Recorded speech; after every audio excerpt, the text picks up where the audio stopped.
राधे राधे भक्तों हमारे चैनल सनातन वाणी में आप सभी का हार्दिक स्वागत है।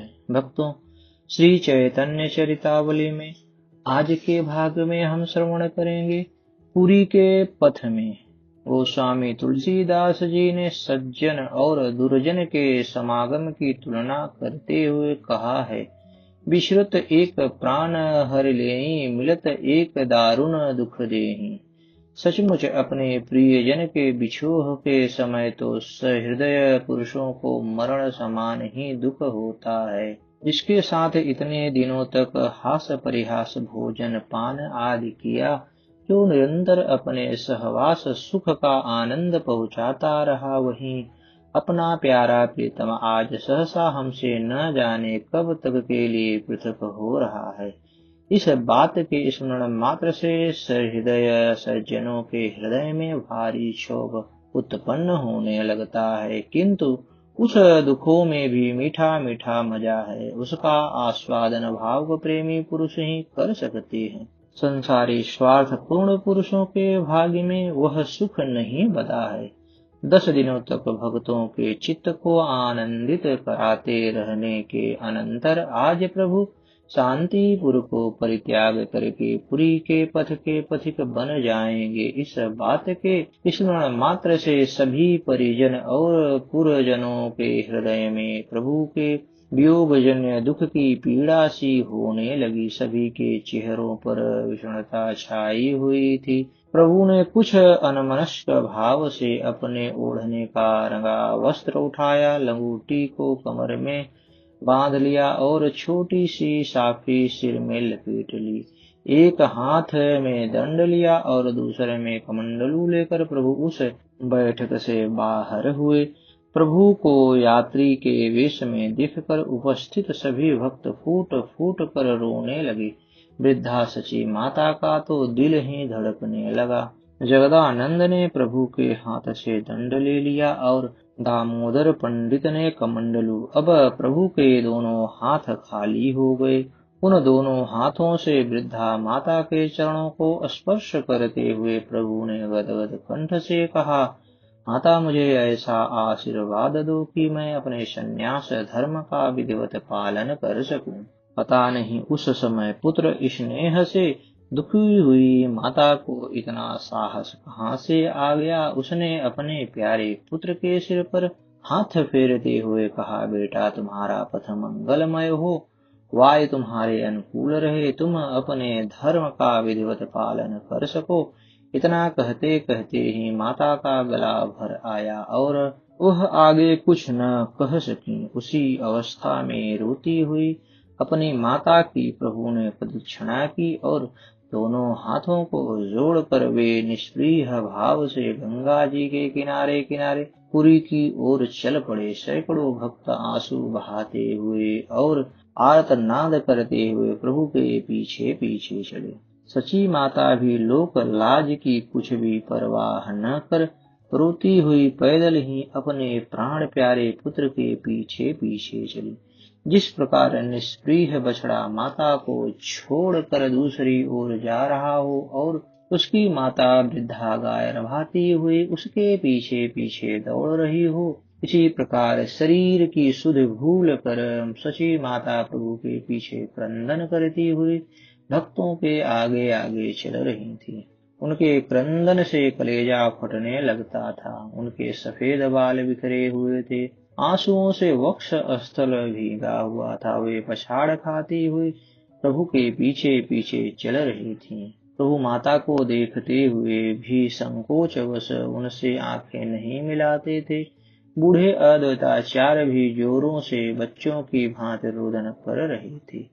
इस प्रकार के रुदन को सुनकर प्रभु अधीर हो उठे। वे चलते चलते ठहर गए और आंखों से आंसू बहाते हुए अद्वैताचार्य जी से कहने लगे, आचार्य देव, इतने वृद्ध होकर जब आप ही इस प्रकार बालकों की तरह रुदन कर रहे हैं, तो फिर भक्तों को और कौन धैर्य बधावेगा। आपका मुझ पर सदा पुत्र की भांति स्नेह रहा है। यह मैं जानता हूँ कि मेरे वियोग से आपको अपार दुख हुआ है, किंतु आप तो सर्व समर्थ हैं। आपके साहस के सामने मेरा वियोग जन दुख कुछ भी नहीं है।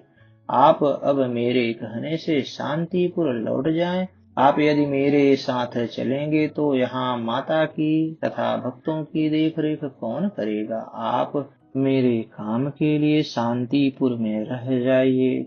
मैं माता को तथा भक्तों को आपके हाथों सौंपता हूँ। आप ही सदा से इनके रक्षक रहे हैं और अब भी इन सब का भार आपके ही ऊपर है। यह करुणापूर्ण दृश्य अब और अधिक मुझसे नहीं देखा जाता। अब आप इन सभी भक्तों के सहित लौट जाएं। आचार्य ने प्रभु की आज्ञा का पालन किया।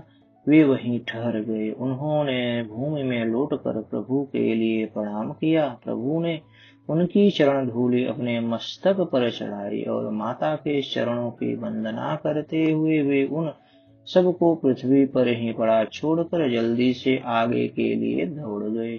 नित्यानंद, दामोदर, जगदानंद और मुकुंद दत्त भी सभी लोगों से विदा होकर प्रभु के पीछे पीछे दौड़ने लगे और सब लोग वहीं पड़े के पड़े ही रह गए। जब भक्तों ने देखा कि प्रभु तो हमें छोड़कर चले ही गए, तब उन्होंने और अधिक प्रभु का पीछा नहीं किया। वे खड़े होकर गंगा जी की ओर देखते रहे जब तक उन्हें प्रभु के पैरों से उड़ी हुई धूल और जगदानंद के हाथ प्रभु का दंड दिखाई देता रहा, तब तक तो वे एकटक भाव से देखते रहे। अंत में जब प्रभु अपने साथियों के सहित एकदम अदृश्य हो गए, तब खिन्न मन से माता को आगे करके भक्तों के सहित अद्वैताचार्य अपने घर की ओर लौट आए और श्रीवास आदि भक्त उसी समय माता को साथ लेकर नवद्वीप के लिए चले गए। इधर महाप्रभु बंधन से छूटे हुए मत्त गजेंद्र की भांति द्रुत गति से गंगा जी के किनारे किनारे चले जा रहे थे। उनके पीछे नित्यानंद जी आदि भक्त भी प्रभु का अनुसरण कर रहे थे। सब के सब गृहस्थ, त्यागी, विरागी और अल्प वयस्क युवक ही थे। सभी के हृदय में त्याग वैराग्य की अग्नि प्रज्वलित हो रही थी। प्रभु ने उन सब के त्याग वैराग्य की परीक्षा करने के निमित्त सभी से पूछा, तुम लोग मुझसे सच सच बताओ, तुमने अपने साथ क्या क्या सामान बांधा है और किस किस ने तुम्हें मार्ग व्यय के लिए कितना कितना द्रव्य दिया है। प्रभु के ऐसे प्रश्न को सुनकर सभी ने दीन भाव से कहा, प्रभु हम भला आपकी आज्ञा के बिना कोई वस्तु साथ कैसे ले सकते थे और किसी के द्रव्य को आपके बिना पूछे कैसे स्वीकार कर सकते थे। आप हमारे संपूर्ण शरीर को देख लें, हमारे पास कुछ भी नहीं है और न हम में से किसी ने द्रव्य ही साथ में बांधा। महाप्रभु उनके ऐसे निष्कपट सरल और निष्प्रियतापूर्ण उत्तर को सुनकर बड़े ही प्रसन्न हुए। उन्होंने प्रसन्नता प्रकट करते हुए कहा, मैं तुम लोगों से अत्यंत ही प्रसन्न हूँ। तुमने साथ में द्रव्य न बांध कर अपनी निष्प्रियता का परिचय दिया है। निष्प्रियता ही तो त्यागी का भूषण है। जो किसी से धन की इच्छा करके संग्रह करता है वह कभी त्यागी हो ही नहीं सकता। त्याग के लिए तो भोजन की चिंता करनी ही न चाहिए, उसे तो प्रारब्ध के ऊपर छोड़ देना चाहिए। जो प्रारब्ध में होगा वह अवश्य मिलेगा।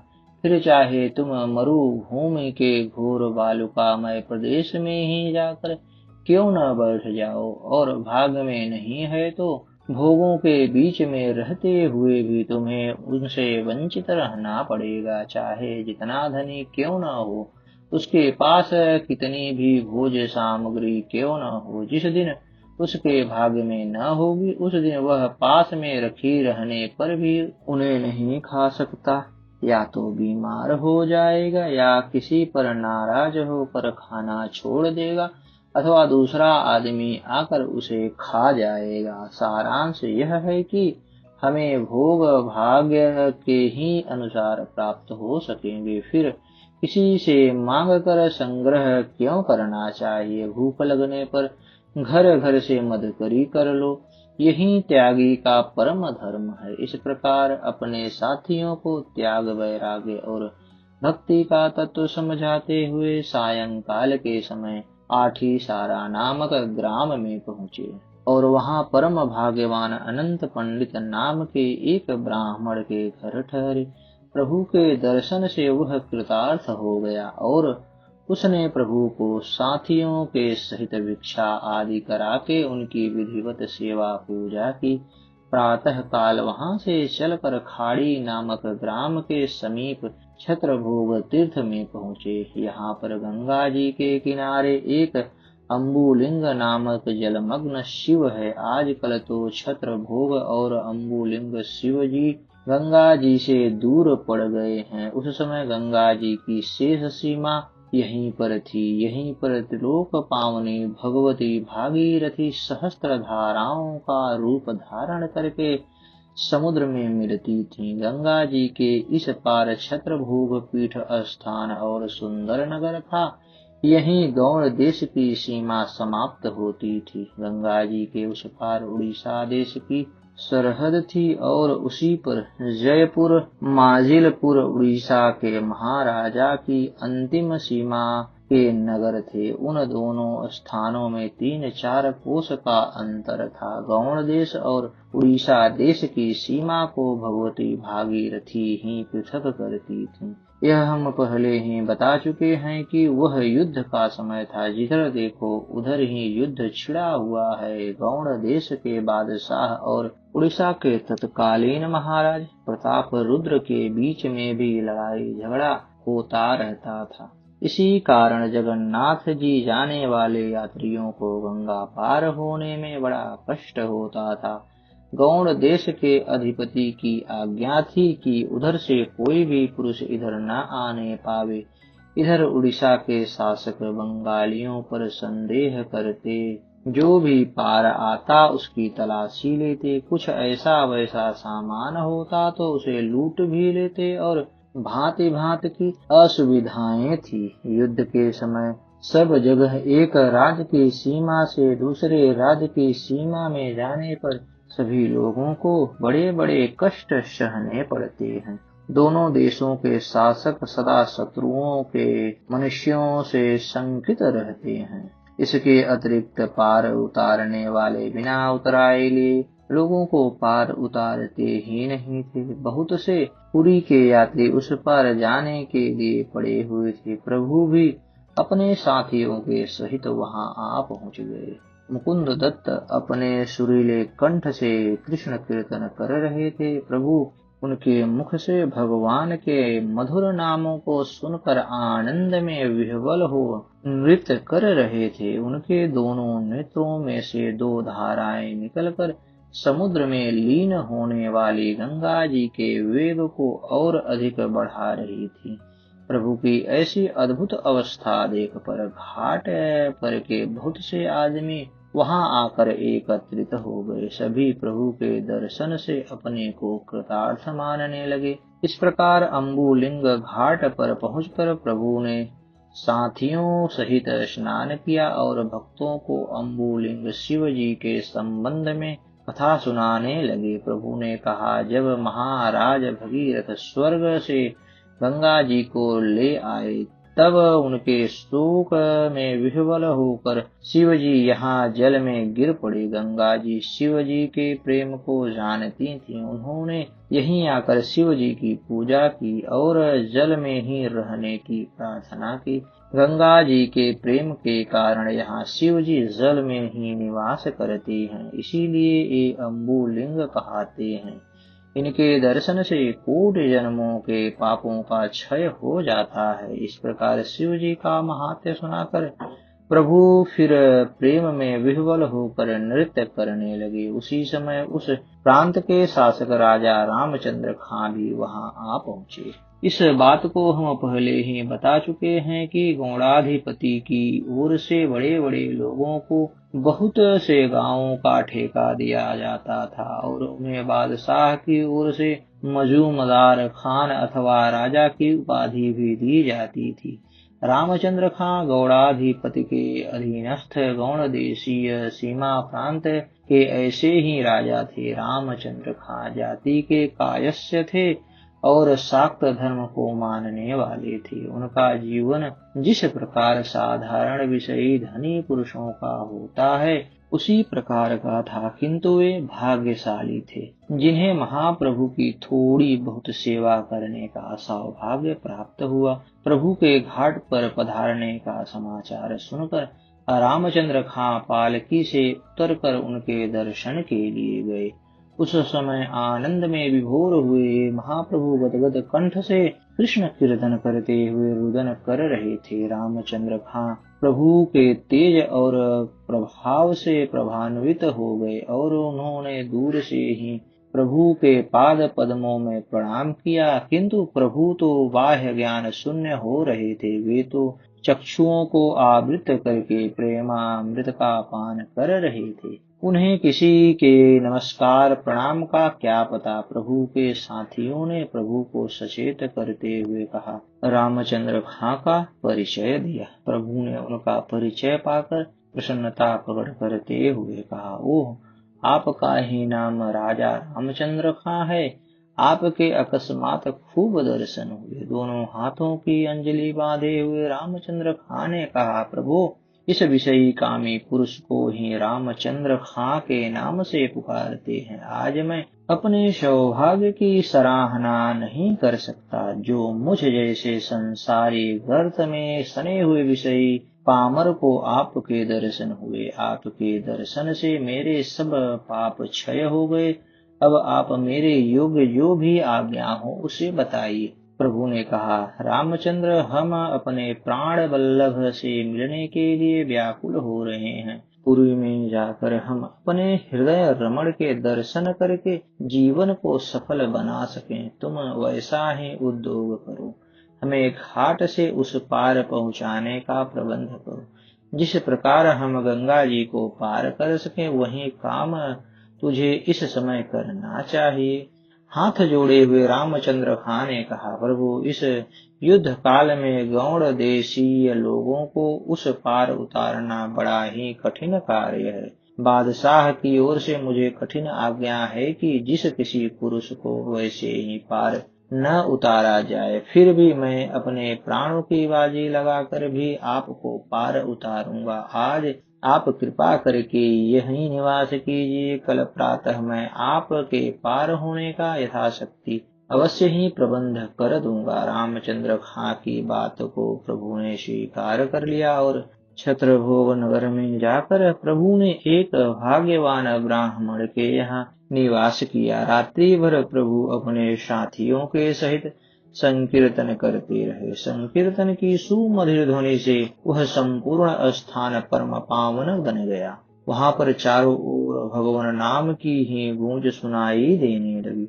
प्रभु के संकीर्तन को सुनने के लिए छत्र भोग के बहुत से नर नारी एकत्रित हो गए और वे भी प्रभु के साथ ताली बजा बजा कर कीर्तन करने लगे। रामचंद्र खां भी उस संकीर्तन रसामृत का आस्वादन करके अपने जीवन को धन्य किया।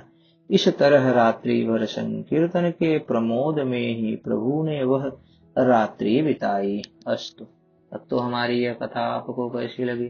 कृपया कमेंट कर हमें अपना सुझाव दें और हमारे चैनल को ज्यादा से ज्यादा सब्सक्राइब करें। धन्यवाद भक्तों।